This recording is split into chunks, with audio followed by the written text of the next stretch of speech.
Bismillahirrahmanirrahim. Assalamualaikum warahmatullahi wabarakatuh. Apa khabar semua? Thank you to the Alumni and Career Office for inviting me to the inspirational talk session.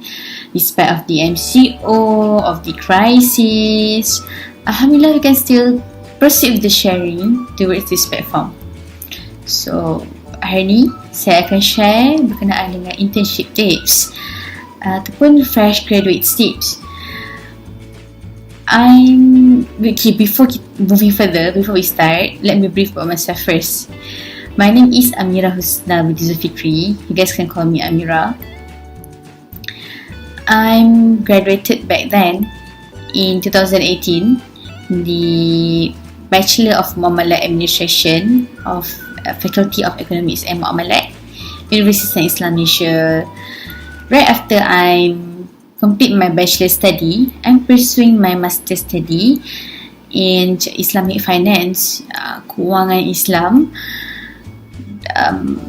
at the Global University of Islamic Finance in SAF, which is the institution under the Central Bank of Malaysia. Alhamdulillah, I completed my master within 1 year and 4 months, which is in December 2019. I'm done with my master, and I got employed by the Islamic Banking and Finance Institute Malaysia, IFIM. Okay, I experienced on Islamic Capital Market Graduate Training Scheme, ICMGTS, by the Securities Commission, Suruhanjaya Security, dan juga Securities Industry Development Corporation.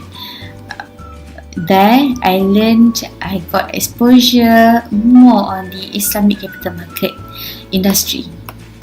So dalam keuangan Islam ni, dia memang Islamic Finance is very big scope. Dia ada Islamic Banking, dia ada Islamic Capital Market, dia ada Takaful, dia ada Islamic Interbank Money Market, dia ada Islamic Social Finance of Wakaf, Zakat, Keluarga tapi Wakaf, Zakat is managing by the states, maksudnya negeri lah, macam Negeri Selangor, Persekutuan, dia bukan centralized lah.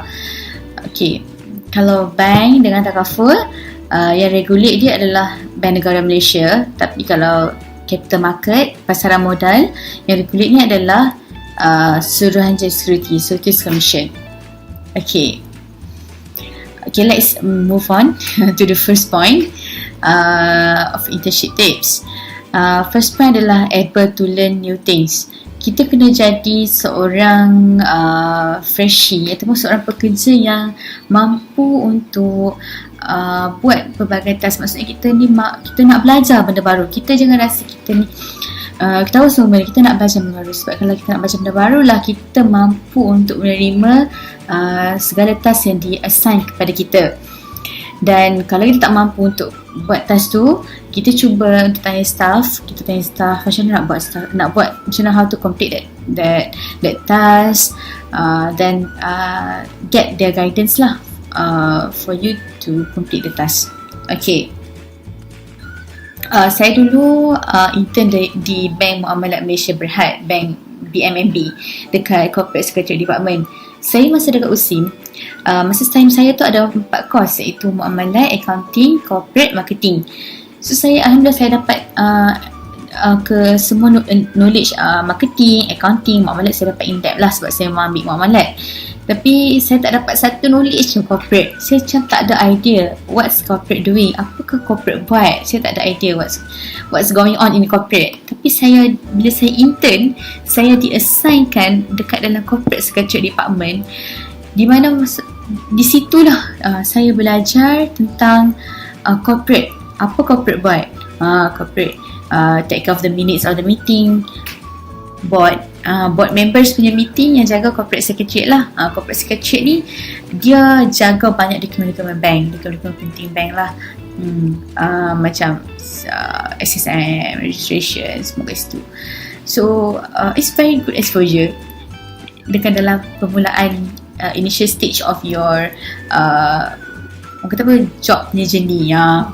Jadi kita kena ada satu sifat nak belajar. Bila kita nak belajar, kita okay je untuk any task that kita dapat. Tips kedua adalah disiplin. Disiplin ni maksudnya disiplin dengan masa, disiplin dengan kerja. Dan ingat, untuk internship, ingat bahawa kita ni adalah duta ambassador of USIM. Kita ni adalah duta USIM, yang mana kita ni dihantar ke company untuk kita bawa nama USIM. Kita bawa nama USIM, so kita kena buat yang terbaik, sebab kita ni, USIM percaya kat kita tau. USIM percaya kat kita untuk be industri, untuk contribute ke industri. Kita kena pegang kepercayaan yang USIM bagi kita dan kita laksanakan dengan sebaiknya. Kita macam disiplin tu, maksudnya kita jaga attitude kita dengan baik, sebab attitude ni adalah salah satu benda yang penting yang company cari. Sebab kalau you excellent pun dalam you punya study, kalau you tak jaga you punya attitude very well, company tak akan interested untuk nak ambil you. Contohnya kan, you dapat 4 flat, you memang student yang pandai lah kan, yang kata apa, straight score je setiap semester, tapi attitude you out, you datang kerja lambat, you tak hormat, you tak respect each other, so orang tak akan interested untuk serap you dalam dia punya company, dalam dia punya team. Sebab orang kata apa, patah English dia kata manners make us man. So kita kan jaga manners kita very well lah, sebab kita pun bukan sahaja bawa nama USIM, tapi kita bawa nama Islam. Kita belajar Islam. Macam kat USIM, even kita ambil course mana-mana course pun, kita belajar pasal Islam. Kita belajar akhlak, kita belajar munakahat. Macam saya business pun, saya belajar munakahat, saya belajar akhlak, saya belajar ibadat. So jadi kita kena bawa nilai Islam ni ke sekalian kita. Kita ni adalah cerminan, bukan sahaja cerminan universiti, tapi cerminan kepada Islam juga. Okay, seterusnya, tips seterusnya adalah be proaktif. Kita kan jadi seorang staff yang proaktif lah, yang kita jangan jadi pasif. Kita kena kalau kita kena aktif, kita kena, kalau tak ada kerja, jangan duduk tunggu saja, tunggu orang bagi kerja kita pergi tanya, okay, do you have things that I can help you guys? Macam tu, tanya mereka, ada apa-apa benda yang bisa saya tolong?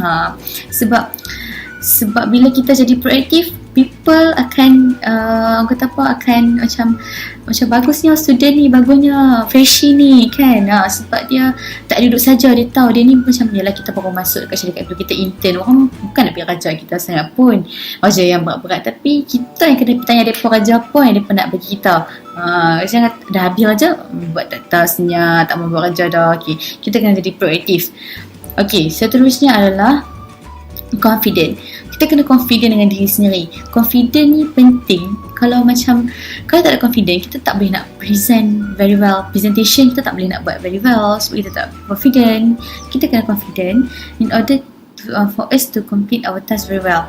Contohnya kita kena present, ataupun kita kena dapat task baru. Kalau kita tak confident dengan diri kita tak boleh nak deliver benda tu dengan baik. Jadi sebab tu pentingnya confident. Okay, tips seterusnya adalah communication. Communication adalah salah satu skill yang sangat penting bila mana kita bekerja. Communication ni dia sangat banyak, dia sangat meluas. And when we talk about communication, it is a very huge topic. Sebab kita, pertama, communication ni, kita kena communicate very well dengan staff. Kita kena cakap dengan baik. Kita kena communicate dengan orang kata apa, in business terms. Kita kena belajar untuk communicate dalam business terms. Tambah kalau kita duduk dekat dalam banking industry contohnya, kita kena tahu business terms. Kita kena biasakan diri kita dengan terms ni lah.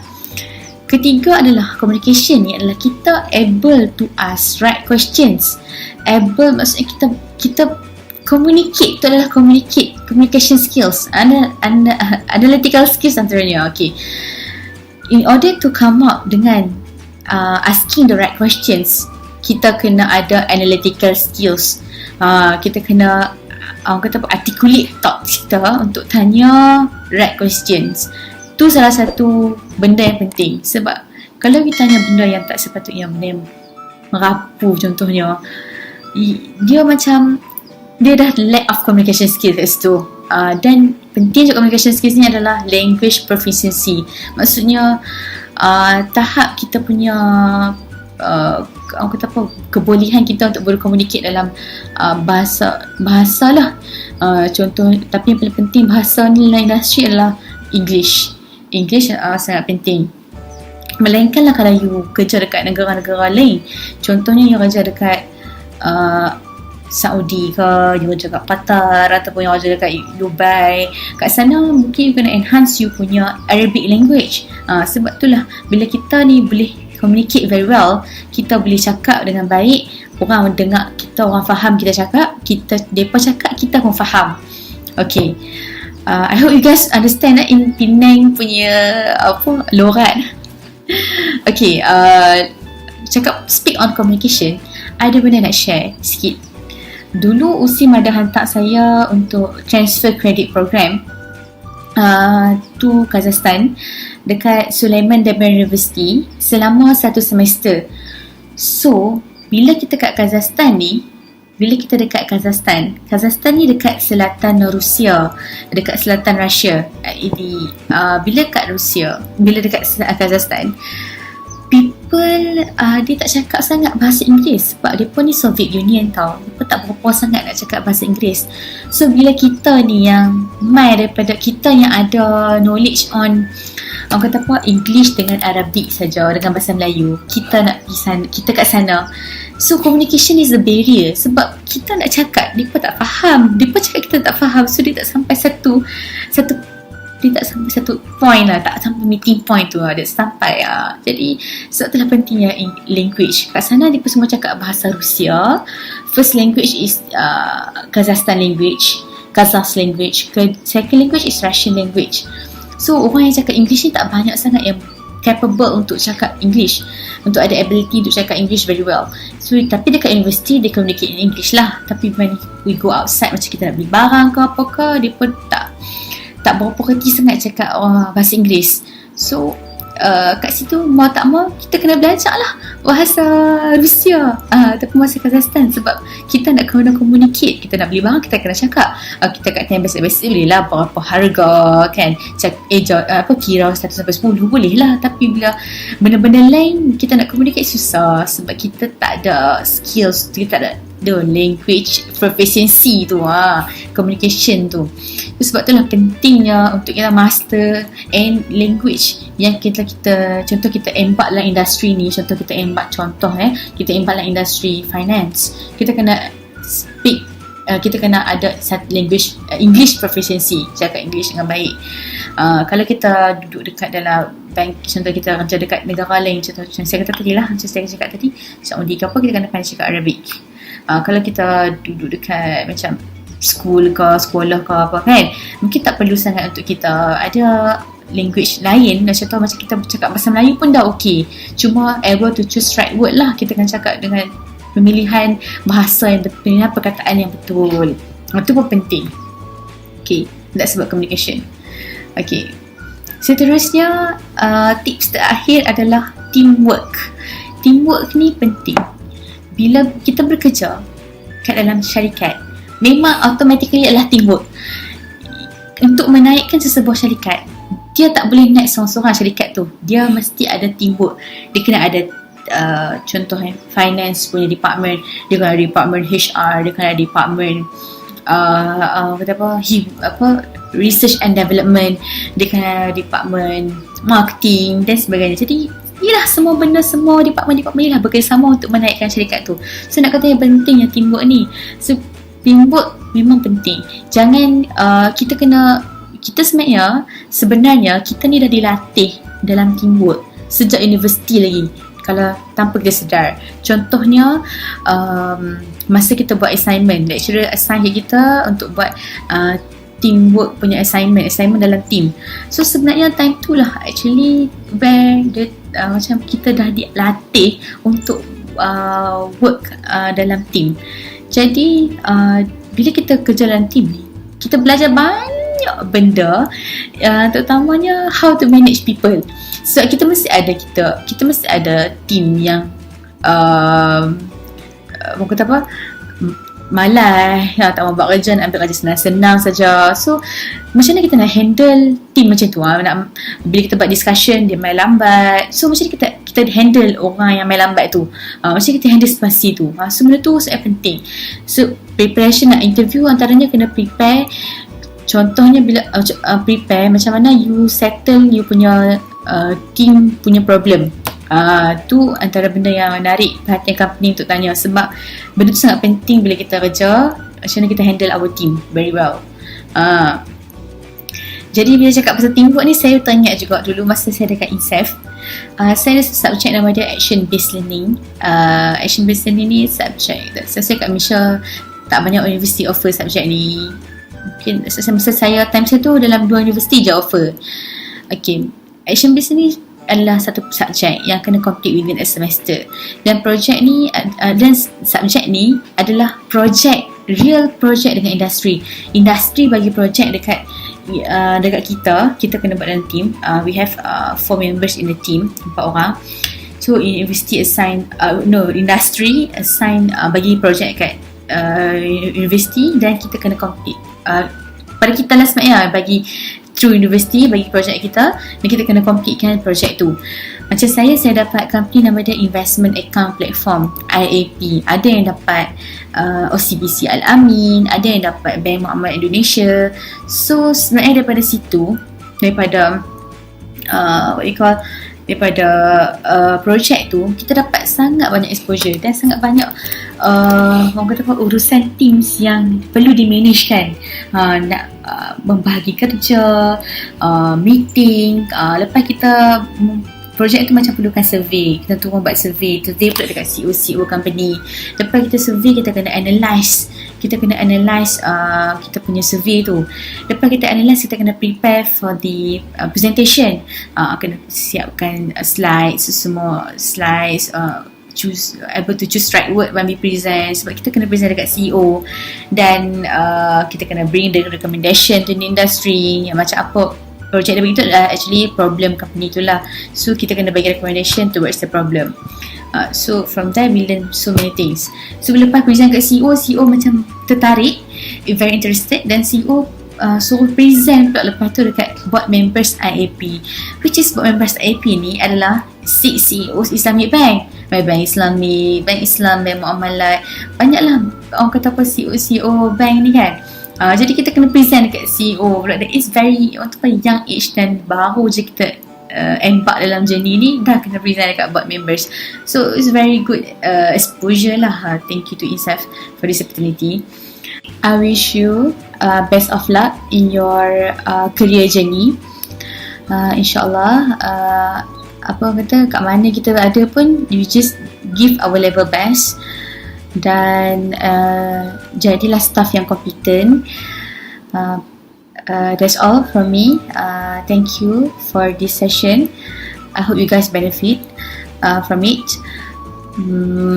Segala yang baik itu daripada Allah, segala yang buruk juga daripada Allah, tapi disandarkan pada diri saya.